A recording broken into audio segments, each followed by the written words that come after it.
Tem coisas na vida que a gente não consegue esquecer, por mais que tente.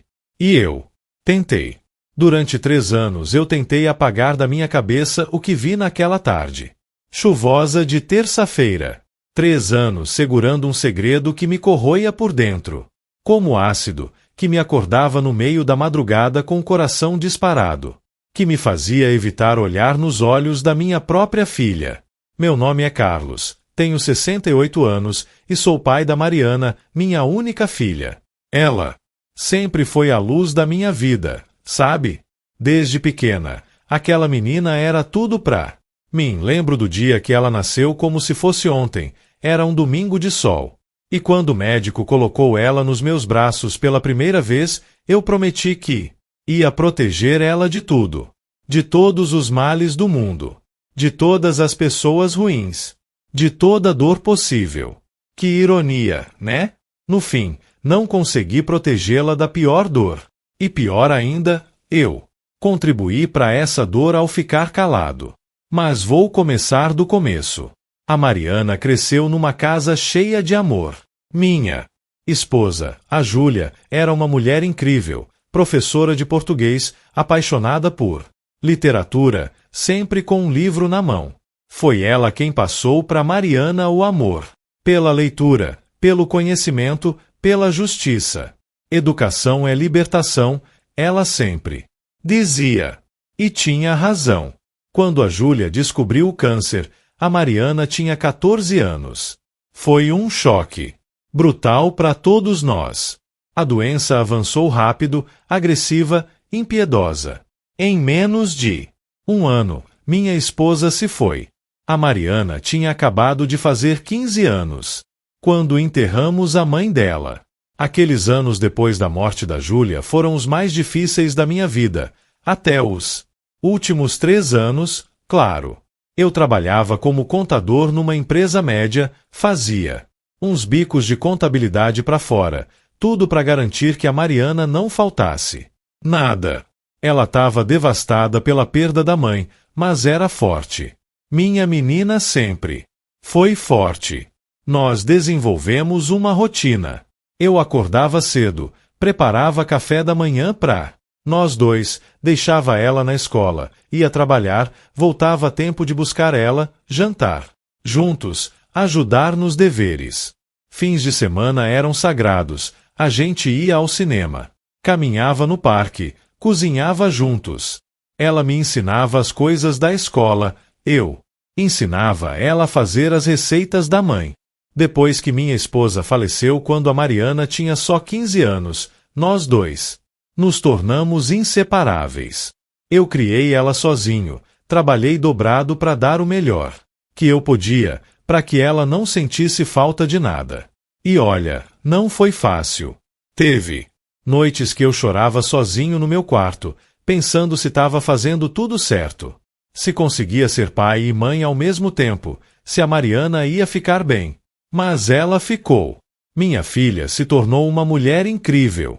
Passou no vestibular para Direito com uma nota altíssima, conseguiu bolsa de estudos. Durante a faculdade, ela estagiava de dia e estudava de noite. Eu via nela a mesma determinação da mãe, a mesma força, a mesma integridade. E ela cresceu.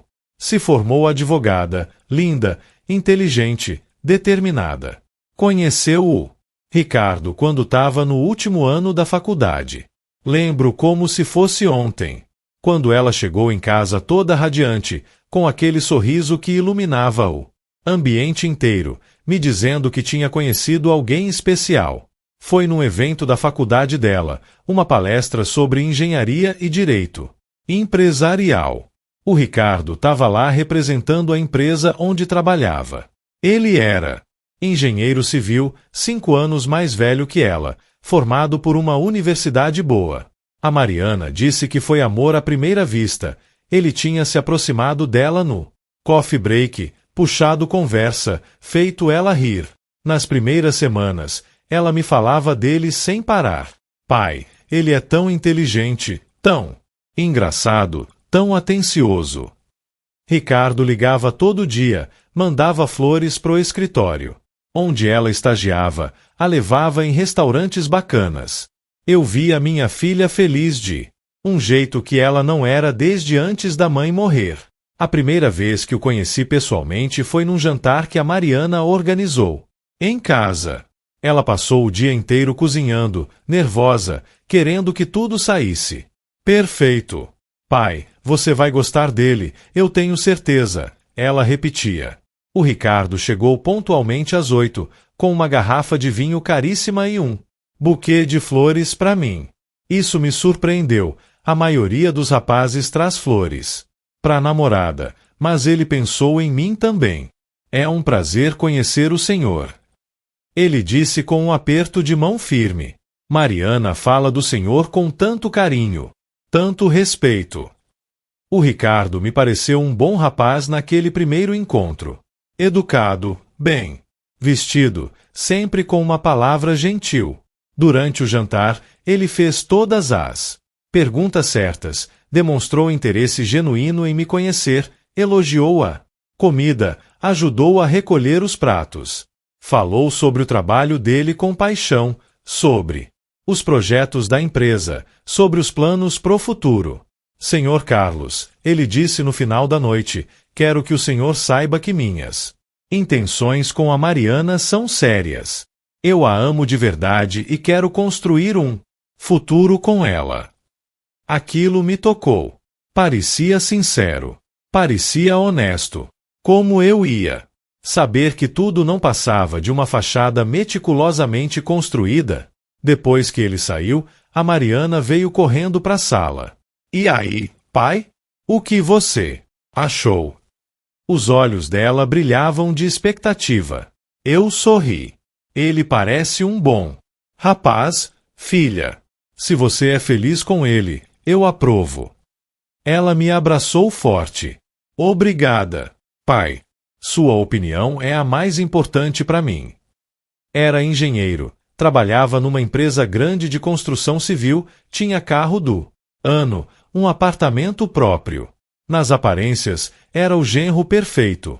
E durante os 2 anos de namoro, ele manteve essa fachada impecável. Ele passou a frequentar nossa casa regularmente. Almoços de domingo se tornaram tradição. Ricardo chegava, conversava comigo sobre futebol. Ele era palmeirense, eu corintiano. A gente ficava discutindo os jogos de forma amigável.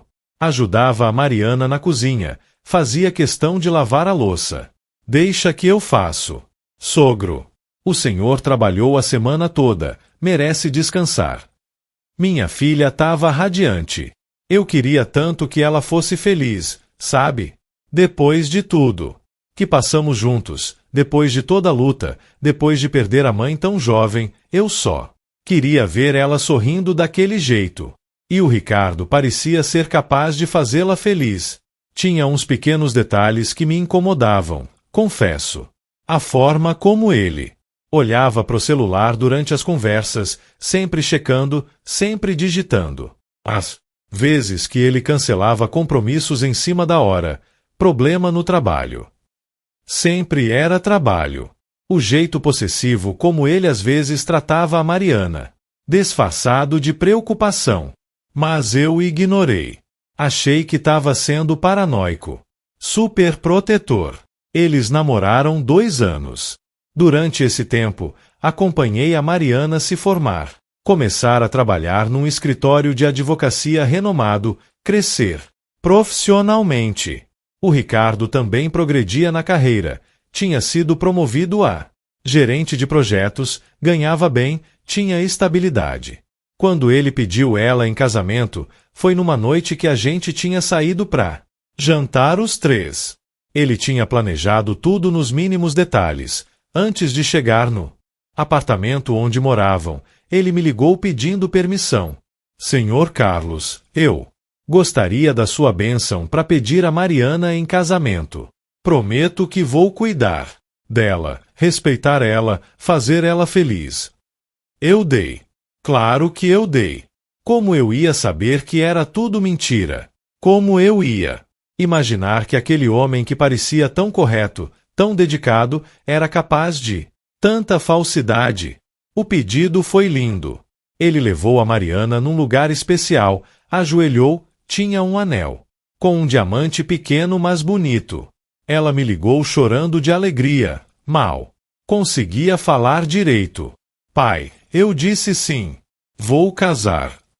Eu chorei junto com ela, de felicidade pelo que eu pensava que estava por vir. Os preparativos do casamento duraram 8 meses. A Mariana queria fazer tudo perfeito, mas sem gastar muito. Ela sempre foi consciente com dinheiro, isso eu e a Júlia ensinamos bem. Escolheram uma festa relativamente simples, numa chácara. Bonita, decoração elegante, mas sem exageros. Eu ajudei no que pude, financeiramente, dei o que tinha guardado ao longo dos anos para esse momento. Não era muito, mas era feito com amor. Também ajudei na organização, nas decisões, em tudo que a Mariana precisava. Ver ela escolhendo o vestido, testando o bolo, decidindo as flores, cada momento daqueles era precioso. Para mim, a família do Ricardo era diferente da gente. Eles tinham mais dinheiro, eram mais refinados. Os pais dele, o Ronaldo e a Mônica, eram cordiais comigo, mas sempre senti uma certa distância, como se eu não fosse do mesmo nível social. O pai dele era empresário, dono de uma rede de lojas.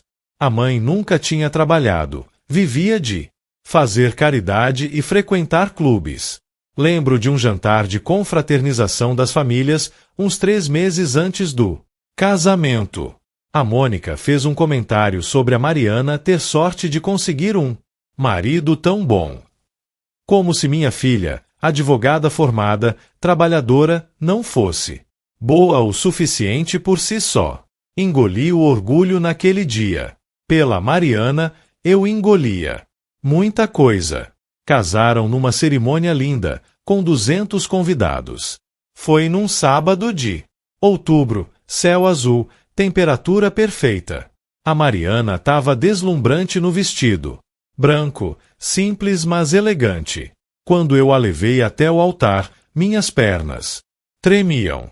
Eu chorei naquele dia. Chorei de alegria, de orgulho, mas também com aquele aperto no peito de pai que entrega a filha.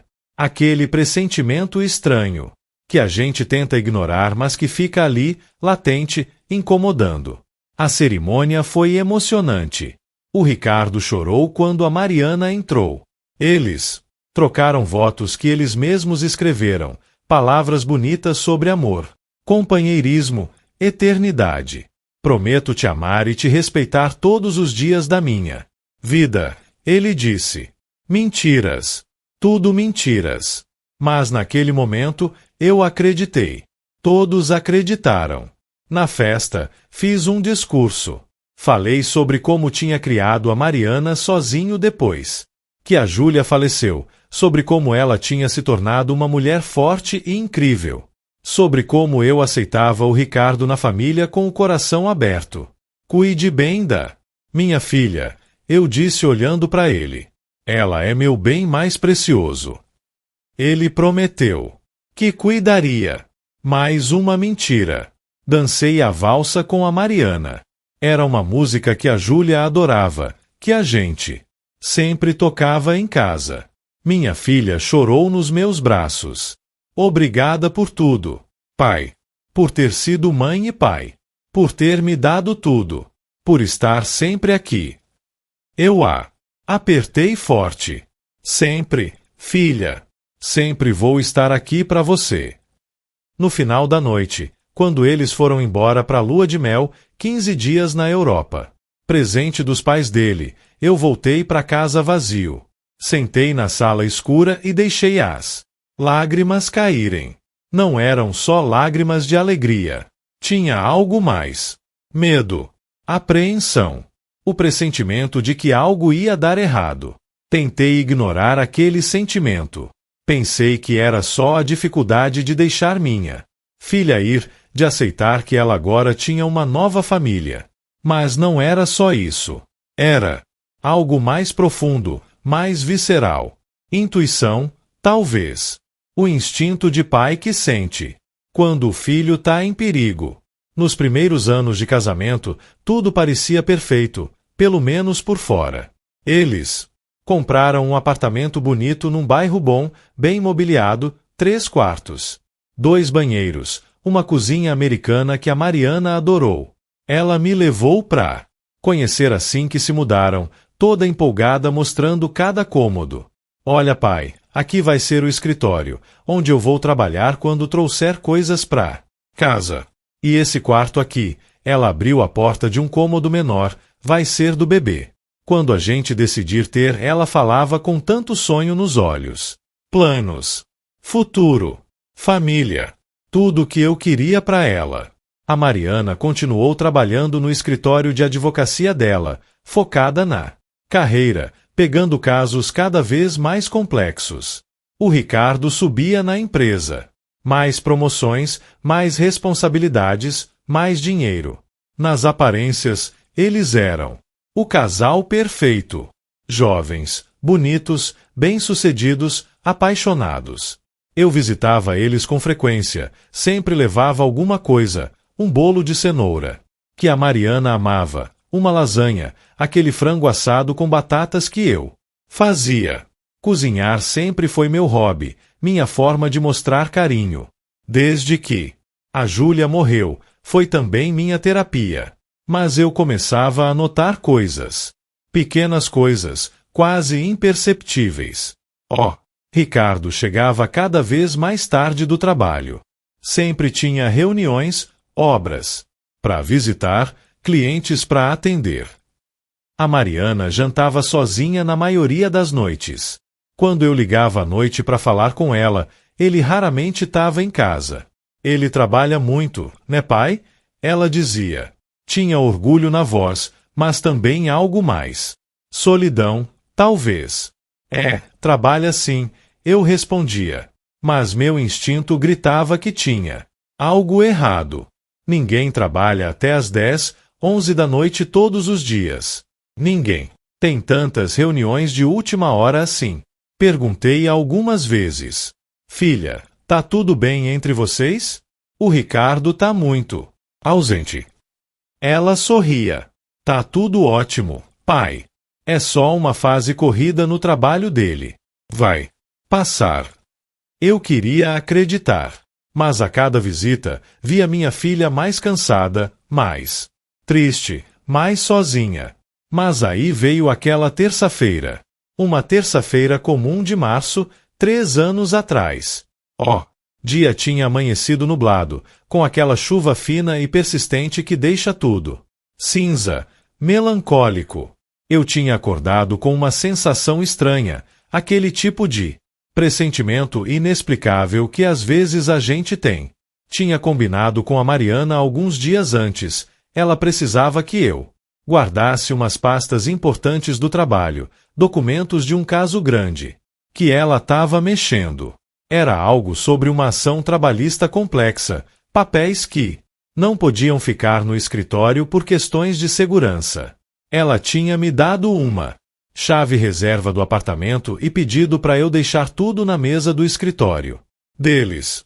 Pode ser terça à tarde. Pai? Vou estar o dia todo fora, numa audiência importante. Ricardo também vai estar trabalhando. Você entra, deixa as pastas e pronto. Parecia simples, inofensivo, rotineiro.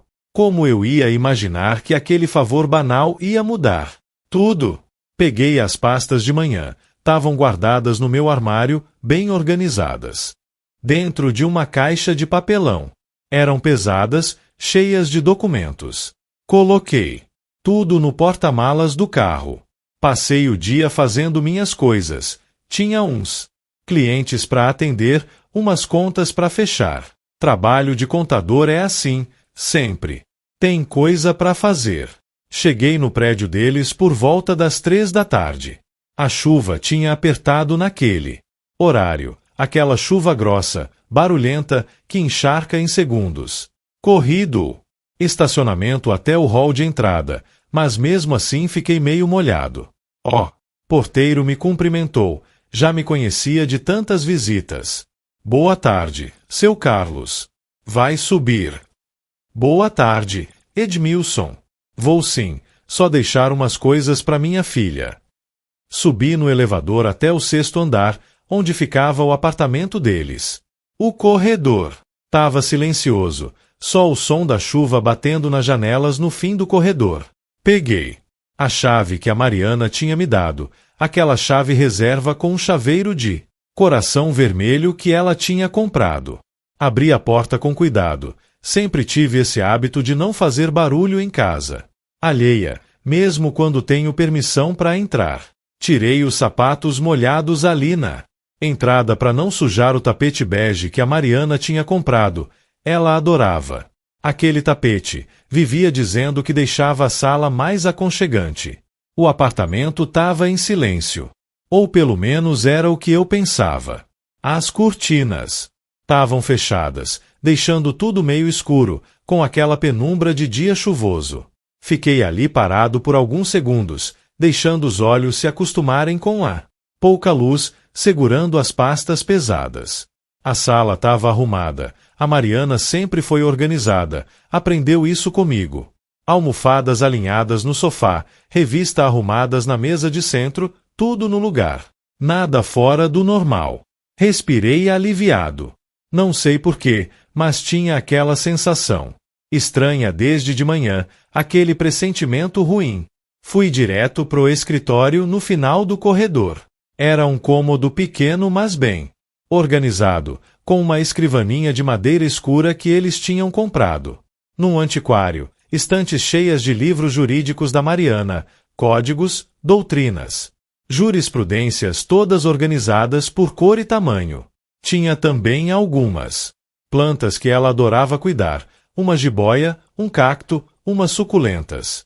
Coloquei as pastas na mesa como combinado, bem no centro, onde ela ia ver assim que chegasse. Organizei elas direitinho, alinhadas. Foi quando ouvi um riso, uma risada feminina baixa, íntima, vinda do quarto. Meu coração disparou. Instantaneamente. Por uma fração de segundo, pensei que fosse a Mariana.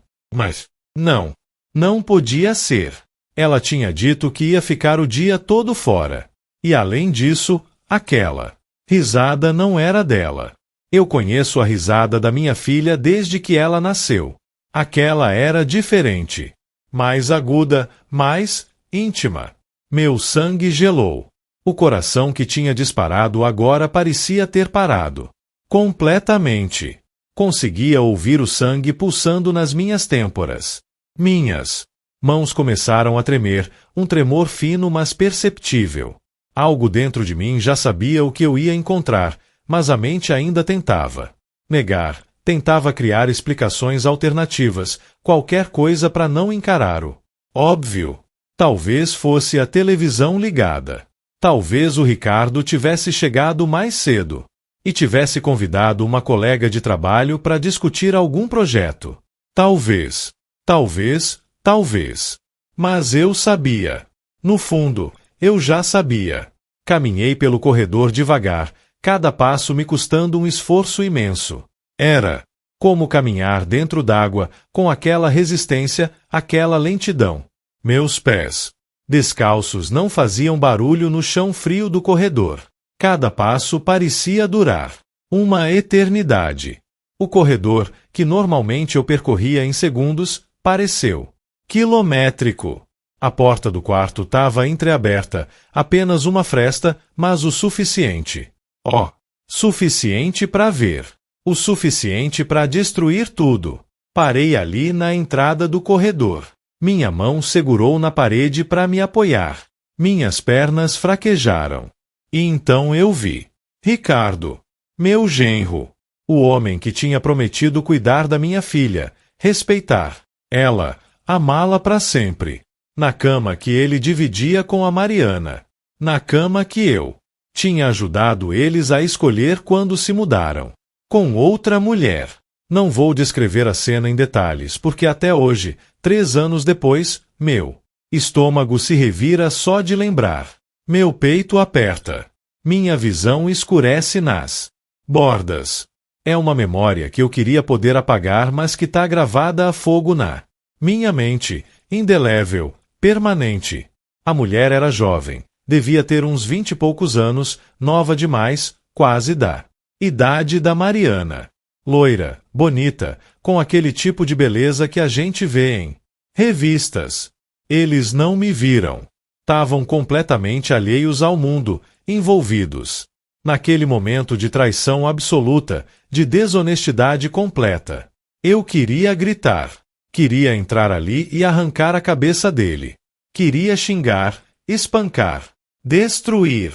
A raiva que subiu dentro de mim era uma coisa física, visceral, que queimava como lava no peito. Minhas mãos se fecharam em punhos tão apertados que minhas unhas cravaram nas palmas, deixando marcas de meia-lua. Mas não fiz nada. Fiquei ali paralisado, assistindo à destruição do casamento da minha filha sem poder, sem querer fazer nada. Por quê? Não sei. Medo, talvez. Choque. Confusão. Descrença. Tudo junto.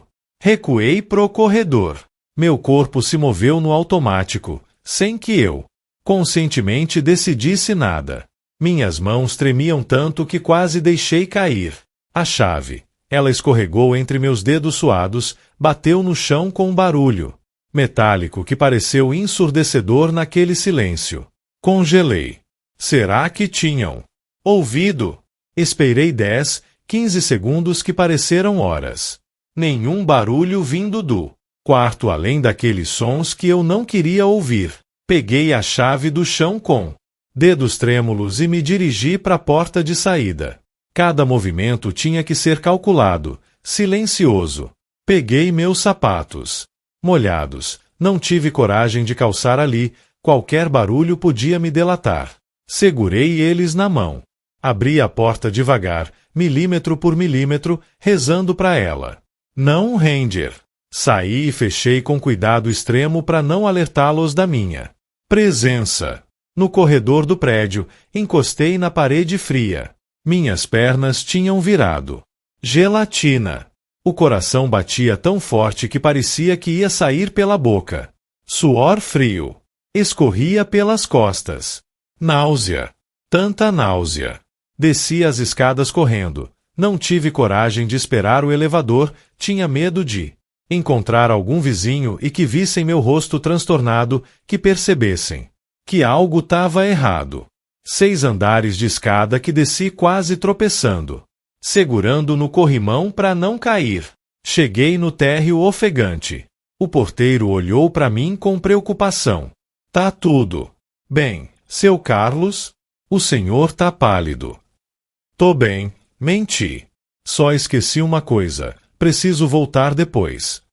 Mal conseguia formar frases coerentes. Saí rápido antes que ele fizesse mais perguntas. A chuva tinha virado tempestade. Aguaceiro violento, vento forte, trovões. Fiquei ali, parado na calçada, debaixo da chuva, encharcando. A água fria batendo no meu rosto se misturava com as lágrimas que eu não conseguia controlar. Pessoas passavam correndo, se protegendo com guarda-chuvas, jornal, o que tivesse. Mas eu continuava ali, imóvel, deixando a chuva me encharcar completamente. Era como se meu corpo tivesse desligado, como se eu não conseguisse mais comandar meus movimentos. O que um pai faz numa situação dessas? Volta lá em cima e confronta o canalha? Espera ele sair e parte para cima? Liga para a filha imediatamente e conta tudo pelo telefone? Ou simplesmente finge que não viu nada e deixa a vida seguir? Não sabia.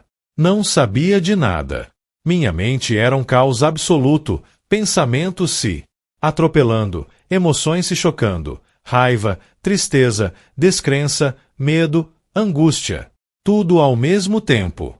Entrei no carro molhado, tremendo. Fiquei ali sentado por quase 1 hora, só, olhando para a chuva caindo no para-brisa. Minha mente era um turbilhão. Pensava na Mariana, na felicidade dela, em como aquilo ia destruí-la. Pensava em mim, em Como eu tinha aceitado aquele homem na minha família, tinha confiado nele, tinha-o chamado de filho. Quando finalmente consegui dirigir até em casa, ainda não tinha decidido o que fazer. Liguei para Mariana algumas horas depois, quando já tinha escurecido. Ela atendeu animada, contando sobre a audiência, dizendo que tinha corrido bem. Sua voz era tão leve, tão feliz. Como eu ia destruir aquilo? Pai, você deixou as pastas? Ela perguntou. Eu menti. Disse que tinha tido um imprevisto, que ia deixar no dia seguinte. Não. Consegui dizer que tinha estado lá. Não consegui contar o que tinha visto. Aquela noite não dormi. Fiquei na sala, no escuro, apenas pensando. Pesando as opções. O relógio na parede marcava as horas e eu continuava ali, imóvel, preso. Naquele dilema moral. No dia seguinte, tomei uma decisão. Ia observar. Ia descobrir mais sobre aquilo. Antes de tomar qualquer atitude drástica. Talvez fosse um caso isolado. Talvez o Ricardo tivesse se arrependido. Talvez eu estava me enganando, eu sabia disso. Mas a ideia de partir o coração da minha filha me paralisava. Comecei a prestar mais atenção. Visitava o apartamento deles com mais frequência, sempre observando. O Ricardo era cuidadoso, discreto. Quando eu estava presente, era o marido perfeito, atencioso, carinhoso, sempre com um abraço pra Mariana, sempre fazendo planos pro futuro deles. Mas eu via os sinais. O celular que ele virava para baixo quando recebia mensagens. As reuniões de última hora que aconteciam com frequência suspeita. Às vezes que ele chegava em casa com aquele cheiro diferente no colarinho da camisa, perfume feminino que não era o da minha filha. A Mariana não percebia. Ou não queria perceber. Ela estava tão envolvida com o trabalho, com os casos que pegava no escritório, que não notava as ausências cada vez mais frequentes do marido. Ou talvez ela notasse, mas preferisse ignorar. Agarrada à ilusão de um casamento feliz. Passaram-se meses. 6 meses depois daquela tarde terrível, eu já tinha certeza absoluta de que não tinha sido um caso isolado. O Ricardo era um adúltero. Quanto mais, desses que mentem com a naturalidade de quem respira. E eu continuava calado. O peso daquele segredo estava me matando. Emagreci 10 quilos. Desenvolvi insônia crônica. Meus poucos amigos perguntavam se eu estava doente, se precisava de alguma coisa. Como eu ia explicar que o que estava me consumindo era o conhecimento de uma traição que eu não tinha coragem de revelar? 1 ano se passou. Depois 2. A situação continuava a mesma. Ricardo traindo. Eu sabendo, Mariana alheia. Era como viver num pesadelo perpétuo, desses que você acorda, mas descobre que ainda está sonhando. Então veio a gota d'água. O momento que me fez entender que eu não podia mais continuar calado. Foi num domingo. A Mariana tinha me convidado para almoçar no apartamento deles. Ela tinha feito aquela lasanha que eu ensinei, estava toda orgulhosa do resultado. Ricardo chegou atrasado, como sempre, com alguma desculpa esfarrapada sobre trabalho. Durante o almoço, a Mariana anunciou, com aquele sorriso enorme, com os olhos brilhando de felicidade, ela disse que estava grávida. Grávida. Minha filha ia ter um filho. Eu ia ser avô. O Ricardo fez a reação esperada. Levantou, abraçou a Mariana, disse que estava feliz. Mas eu vi. Por uma fração de segundo, antes dele compor aquela máscara de alegria, eu vi o pânico nos olhos dele. O medo. A hesitação. Naquele momento, algo dentro de mim mudou. Não era mais só sobre a Mariana. Agora tinha uma criança inocente envolvida. Meu neto. Minha neta. Uma criança que ia crescer numa família construída em cima de mentiras, com um pai que provavelmente ia continuar traindo, que ia continuar sendo desonesto. Saí daquele almoço decidido. Mas ainda não sabia como. Não sabia quando. Só sabia que não podia deixar aquilo continuar. Durante os meses seguintes, enquanto a barriga da Mariana crescia, enquanto ela escolhia nomes, montava o quartinho do bebê, radiante de felicidade, eu planejava. Não queria apenas revelar a traição. Queria prova irrefutável. Queria que não houvesse dúvida, que o Ricardo não pudesse negar, manipular, enganar minha filha. Mais uma vez, contratei um investigador particular. Não foi fácil tomar essa decisão. Parecia tão sórdido, tão invasivo. Mas eu precisava de provas concretas. O investigador era um homem discreto, profissional, que me tratou com respeito apesar da situação delicada. Levou apenas 2 semanas. 2 semanas de seguir o Ricardo, de fotografar, de documentar. Quando o investigador me entregou aquela pasta marrom cheia de fotos, relatórios, datas, locais, eu senti náusea. Ali estava tudo. A evidência incontestável de pelo menos 3 casos simultâneos.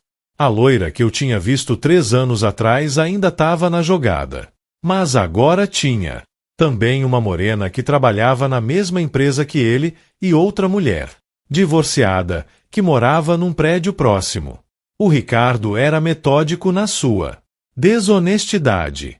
Tinha rotina, tinha método. Era quase impressionante de tão nojento. Guardei aquela pasta como se fosse ouro, mas ainda esperava o momento certo. Mariana estava no 8º mês de gravidez. Não podia fazer aquilo com ela grávida. Não podia arriscar a saúde dela e do bebê com um choque daqueles. Minha neta nasceu numa manhã de setembro. Helena, pequenininha, perfeita, com os olhinhos da minha esposa falecida. Quando peguei ela no colo pela primeira vez, chorei como não chorava há anos. Era amor puro, incondicional. E também era tristeza. Tristeza por saber que aquela família linda estava construída sobre areia, que logo tudo ia desmoronar. Esperei mais 3 meses. 3 meses para Mariana se recuperar do parto, se adaptar à maternidade, ganhar força física e emocional pro que estava por vir.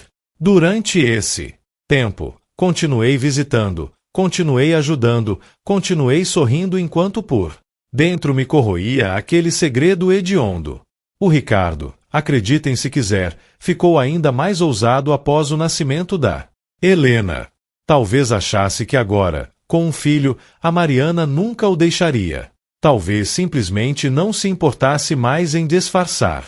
As ausências ficaram mais frequentes, as desculpas mais esfarrapadas. Eu via a Mariana exausta, cuidando sozinha da bebê, esperando o marido que chegava tarde, quando chegava.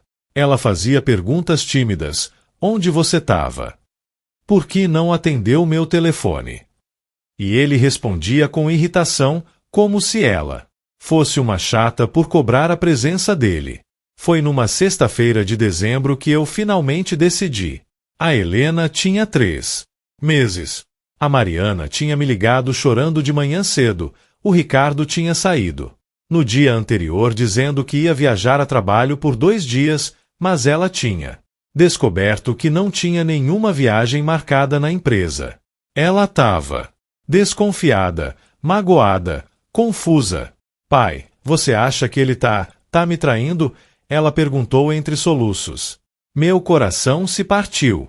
Ali estava minha filha, precisando de mim, me perguntando diretamente, me dando a oportunidade de finalmente falar a verdade. E eu ainda hesitei. Por alguns segundos que pareceram horas, eu ainda hesitei. Filha, eu disse com a voz embargada, eu preciso conversar com você. Pessoalmente. Hoje à noite. Pode deixar a Helena com a sua vizinha. O silêncio do outro lado da linha foi ensurdecedor. Ela entendeu. Não sei como, mas ela entendeu que era sério, que era grave. Pode, pai. Que horas? 8 horas. Vou buscar você. A gente vai conversar num lugar tranquilo. Passei o dia inteiro preparando mentalmente o que ia dizer. Reli os relatórios do investigador. Olhei as fotos. Cada imagem me deixava mais enojado, mais determinado. Aquele homem tinha traído minha filha repetidamente, descaradamente, covardemente. E eu tinha ficado calado por 3 anos. 3 anos que me atormentavam. 3 anos que me faziam sentir cúmplice daquela traição. 3 anos que quase me destruíram por dentro. Às 8 em ponto, toquei a campainha do apartamento dela. A Mariana abriu a porta. Com os olhos vermelhos, ela tinha passado o dia chorando, era óbvio. Tava com o cabelo preso de qualquer jeito, uma blusa velha de moletom, sem maquiagem. Ainda assim, para mim ela continuava sendo aquela menininha linda que eu tinha criado. A Helena já tá com a vizinha, ela disse com a voz fraca. Vamos, pai. Levei ela para um lugar aberto, um parque que fica numa área arborizada da cidade. Tinha alguns bancos isolados, longe das áreas mais movimentadas. Sentamos num deles. A noite estava clara, com lua cheia, mas fria. Pai, você tá me assustando, ela disse. O que aconteceu? Peguei a pasta que tinha trazido. Uma pasta comum, de papelão, mas que carregava dentro dela a destruição do casamento da minha filha. Segurei ela no colo por um momento, ainda hesitante. Mariana, comecei, e minha voz falhou. Respirei fundo. Filha, o que eu vou te contar agora vai mudar tudo. E eu preciso que você saiba que eu demorei pra te contar porque eu queria te proteger. Mas eu errei. Eu devia ter falado antes. Ela me olhou com aqueles olhos castanhos cheios de medo. Já sabia. No fundo, ela já sabia o que eu ia dizer. É sobre o Ricardo, não é? Ela sussurrou. Assenti. E então contei. Contei tudo. Desde aquela tarde de 3 anos atrás, quando eu tinha visto ele pela primeira vez. Contei sobre os meses de observação, sobre o investigador, sobre as 3 mulheres. Abri a pasta e mostrei as fotos, os relatórios. As datas. A Mariana não disse nada durante toda a minha narrativa. Só olhava as fotos, uma por uma, com as mãos tremendo. Algumas lágrimas caíam silenciosas, mas ela não fazia barulho. Era como se tivesse entrado em choque. Quando terminei, ficamos ali sentados em silêncio por longos minutos. O vento frio balançava as árvores ao redor. Ao longe, ouvia-se o som do trânsito. Mas entre nós 2, só aquele silêncio pesado, carregado de dor. 3 anos, ela finalmente disse. Sua voz estava estranhamente calma. Você sabia há 3 anos e não me contou. Filha, eu... Não. Ela levantou a mão, me interrompendo. Você ficou calado enquanto eu planejava ter um filho com ele. Você ficou calado durante toda a minha gravidez. Você ficou calado enquanto eu me matava cuidando da Helena sozinha, me perguntando se era loucura minha achar que meu marido estava diferente. Cada palavra dela era uma facada. E ela tinha razão. Completa, absoluta razão. Eu sinto muito, foi tudo que consegui dizer. Eu queria te proteger. Me proteger. Ela deu uma risada amarga, sem humor. Pai, você me deixou continuar numa mentira. Me deixou ter um filho com um homem que você sabia que me traía. Isso não é proteção. Isso é, eu nem sei o que é isso. Ela levantou do banco, andou alguns passos, abraçou o próprio corpo como se tivesse frio. Eu fiquei sentado, me sentindo o pior pai do mundo. Mas sabe de uma coisa? Ela virou para mim. Eu agradeço por ter me contado. Agora. Porque agora eu tenho provas. Agora eu posso tomar uma decisão informada. Agora eu não preciso mais ficar na dúvida, me questionando se sou louca, se sou paranoica, se sou uma esposa inadequada. O que você vai fazer? Perguntei. Vou terminar esse casamento, ela disse sem hesitar. Hoje mesmo. Quando ele voltar dessa suposta viagem, eu vou terminar. E vou contratar o melhor advogado de divórcio que existe. Você tem certeza? Você quer conversar com ele antes, ouvir o lado dele? Lado dele? Ela olhou para mim com uma mistura de tristeza e determinação. Pai, você viu essas fotos? Você leu esses relatórios? Que lado pode ter? Ele me traiu. Repetidamente, descaradamente. Ele continuou me traindo até mesmo depois que nossa filha nasceu. Não existe lado. Existe apenas a mentira. Ela estava certa. E ver minha filha ali, destruída mas forte, decidida a tomar o controle da própria vida, me encheu de um orgulho doloroso. Eu vou te apoiar em tudo, eu disse. Em tudo que você precisar. Dinheiro pro advogado, ajuda com a Helena, um lugar para ficar se você quiser sair daquele apartamento. Obrigada, pai. Ela veio até mim e me abraçou. Um abraço apertado, demorado. Eu tô magoada com você por ter demorado. Mas também entendo. De alguma forma. Estranha, eu entendo. Voltamos pro apartamento dela em silêncio. Ricardo ainda não tinha voltado. Busquei a Helena na vizinha. Ela estava dormindo, tão pequena, tão inocente. Deixei ela no berço com cuidado. Dei um beijo na testa dela. Você quer que eu fique? Perguntei para Mariana. Não. Eu preciso fazer isso sozinha. Mas obrigada. Saí de lá com o coração pesado, mas também aliviado. Finalmente, depois de 3 anos, eu tinha tirado aquele peso dos ombros. Finalmente minha filha sabia a verdade. O Ricardo voltou da viagem no sábado à noite. A Mariana me ligou domingo de manhã. Terminei. Pai. Mostrei as fotos. Ele tentou negar no começo, depois tentou se justificar, dizer que tinha problemas, que ia mudar. Eu não quis ouvir. Dei um prazo de 1 semana para ele sair do apartamento. Já contatei um advogado. Segunda-feira de manhã eu protocolo o divórcio. Como você tá? Destruída, mas também aliviada. É estranho. É como se uma parte de mim já soubesse há tempos, mas eu não queria encarar. Agora que eu sei, que eu tenho certeza, é mais fácil de alguma forma. Os próximos meses foram difíceis. O Ricardo tentou de tudo: pedidos, súplicas, ameaças, manipulação. Mas a Mariana se manteve firme. O divórcio foi contencioso, demorado, desgastante.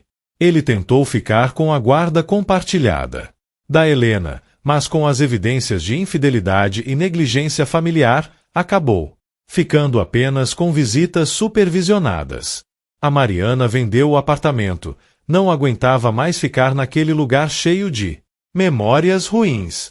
Comprou uma casa menor, mais aconchegante, perto de onde eu moro. Começou terapia. Focou no trabalho e na Helena. Hoje, 2 anos depois da revelação, 5 anos depois que eu descobri a primeira traição, eu olho para minha filha e vejo uma mulher diferente. Mais forte. Mais segura. De si. Ainda carrega cicatrizes, claro, a gente sempre carrega. Mas ela superou. A Helena tá com 2 anos agora. Linda, esperta, cheia de vida. Às vezes eu olho para ela e penso em tudo o que aconteceu. Penso nos 3 anos que fiquei calado. Penso em como aquele silêncio me corroia. Penso em como eu devia ter agido diferente. Mas também penso que talvez, só talvez, as coisas tenham acontecido na hora certa. Se eu tivesse contado logo no começo, a Mariana teria acreditado. Teria tido forças para terminar? Ou teria dado mais chances, acreditado nas mentiras dele? Continuado presa naquele casamento tóxico? Não sei. Nunca vou saber. O que sei é que carregar aquele segredo foi uma das coisas mais difíceis que já fiz. Mas ver minha filha se reerguer, ver ela forte e independente, cuidando da Helena com tanto amor, isso compensa parte da dor. O Ricardo, ele se casou de novo há 6 meses. Com uma das mulheres com quem traía a Mariana, a loira que eu tinha visto naquela tarde terrível. Ouvi dizer que já tá tendo problemas no casamento novo. Alguns homens nunca mudam.